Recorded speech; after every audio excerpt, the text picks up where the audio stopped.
नमस्कार। आपका एक बार फिर स्वागत है चतुर और चाणक्य में। और हम एक बार फिर प्रस्तुत हैं आपके समक्ष कुछ रोचक कानूनी विषयों की जानकारी लेकर डू यू नो सीरीज के अंतर्गत। तो आइए बिना देरी शुरू करते हैं चतुर और चाणक्य का यह वीडियो।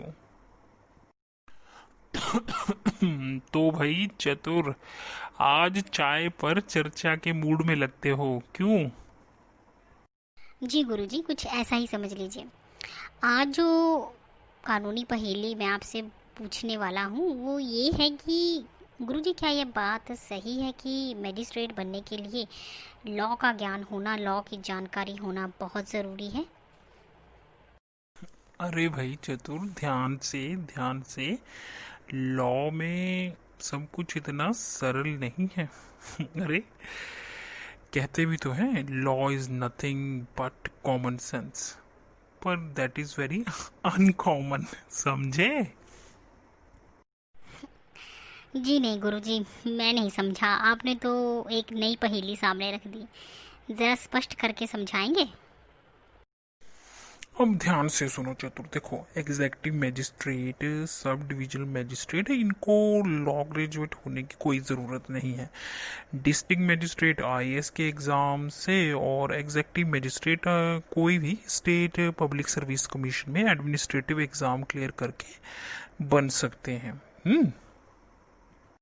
देखो चतुर, सिविल साइड में हम इनको सब डिविजनल ऑफिसर कह देते हैं और रेवेन्यू साइड में सब डिविजनल कलेक्टर ये लोग कहलाते हैं।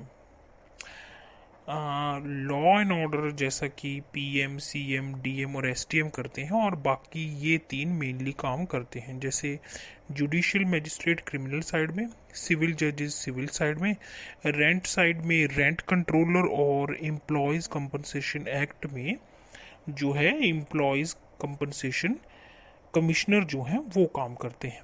इस तरह सबके अपने अलग अलग रोल होते हैं।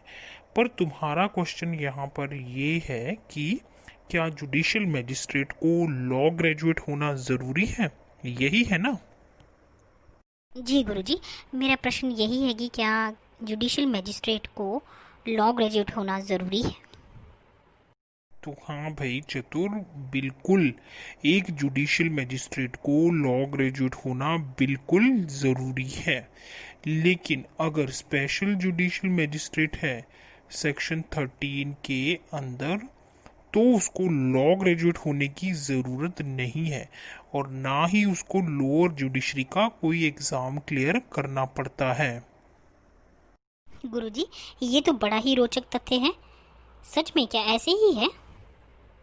हाँ भाई हाँ चतुर, हैरान हो गए ना? बिल्कुल ऐसे ही है।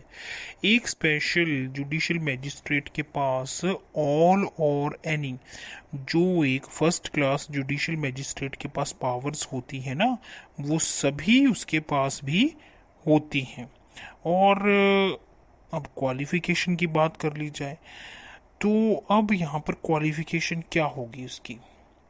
अगर वो कोई गवर्नमेंट पोस्ट होल्ड कर रहा है और साथ में हाई कोर्ट जैसा रूल्स फ्रेम करके उसका एक्सपीरियंस तय करे in relation to legal affairs, या फिर कोई और क्वालिफिकेशन, तो भाई यह काफ़ी होगा स्पेशल जुडिशियल मैजिस्ट्रेट लगने के लिए, समझे?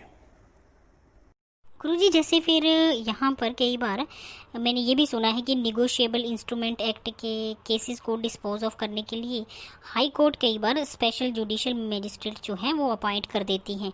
ये ऐसा ही प्रोविज़न होता है ना? भाई शाबाश चतुर, तुमने बिल्कुल सही पॉइंट पकड़ा यहाँ पर। देखो, गवर्नमेंट की कंसल्टेशन के साथ हाई कोर्ट किसी भी ऐसे गवर्नमेंट ऑफिशियल को जो हाई कोर्ट के जो रूल्स के हिसाब से लीगल अफेयर्स में एक्सपीरियंस रखता हो, और जो क्वालिफिकेशन, कोई भी क्वालिफिकेशन हाई कोर्ट ने तय कर रखी हो, उन सभी कंडीशंस को पूरा करता हो, तब वो government official special judicial magistrate बन सकता है। और यहाँ पर ध्यान देने योग्य बात यह है कि उसको किसी प्रकार से लॉ ग्रेजुएट होने की कोई आवश्यकता नहीं है, और ना ही उसे कोई लोअर जुडिशरी का एग्ज़ाम क्लियर करने की आवश्यकता है, समझे? गुरुजी सच में ये तो आपने सेक्शन 13 के बारे में बहुत ही इम्पोर्टेंट और इंटरेस्टिंग रोचक तथ्य जो था वो बताया। सच कहते हैं कि लॉ बहुत ही इंटरेस्टिंग ऐसे नुक्तों के साथ, ऐसे फैक्टर्स के साथ भरा है। ये तो तुमने बहुत सही कहा चतुर।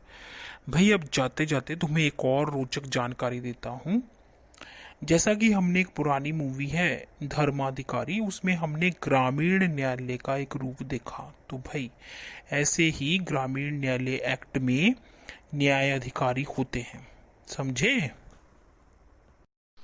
गुरुजी ये जो न्याय अधिकारी होते हैं ग्रामीण न्यायालयों में, इनकी क्वालिफिकेशन क्या नॉर्मल जुडिशियल मजिस्ट्रेट जैसी होती है या उनसे कुछ अलग क्वालिफिकेशन होती है?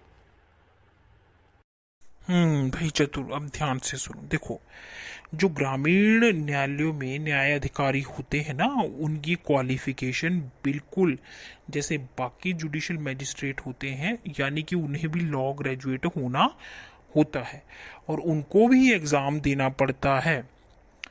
फिर उनका स्टेटस भी वैसा ही होता है और जॉब भी वैसी ही होती है। पर वो जो मैटर डील करते हैं ना, अब यहाँ पे डिफरेंस आता है। उनमें ना तो कोई दलील होती है और ना ही अपील होती है। वो ऑन द स्पॉट जाकर घरों में न्याय करते हैं, समझे? गुरुजी ग्रामीण न्यायालय का जो कॉन्सेप्ट है उसके बारे में मुझे भी कुछ रोचक तथ्य पता है। जैसे कि गांधी जी के जन्मदिन पर 2 अक्टूबर 2009 को ग्रामीण न्यायालयों की व्यवस्था जो थी भारत में प्रारंभ की गई और पहले पायलट प्रोजेक्ट के रूप में 12 स्टेट्स में कुछ जिलों में इसकी शुरुआत की गई थी। हिमाचल में क्योंकि जजेस का प्रोपोर्शन ऑलरेडी अच्छा है और वो रिमोटली भी काम करते हैं, इसलिए हिमाचल में ये व्यवस्था नहीं है। लेकिन बाकी जगह पर जैसे कि गुजरात में कई जगह पर ग्रामीण न्यायालयों की व्यवस्था की गई है। भाई मान गए चतुर। तुम्हारे चतुर दिमाग में बहुत सारे इंटरेस्टिंग फैक्टर्स छुपे रहते हैं, विशेषकर लीगल मैटर्स पे। जी हाँ, कुछ ऐसे ही और इंटरेस्टिंग फैक्टर्स को लेकर, कुछ ऐसे ही और इंटरेस्टिंग प्रोविजंस को लेकर कल हम फिर आपके सामने प्रस्तुत होंगे। तब तक के लिए दीजिए मुझे यानी चाणक्य को और मेरे शिष्य चतुर को इजाज़त। धन्यवाद।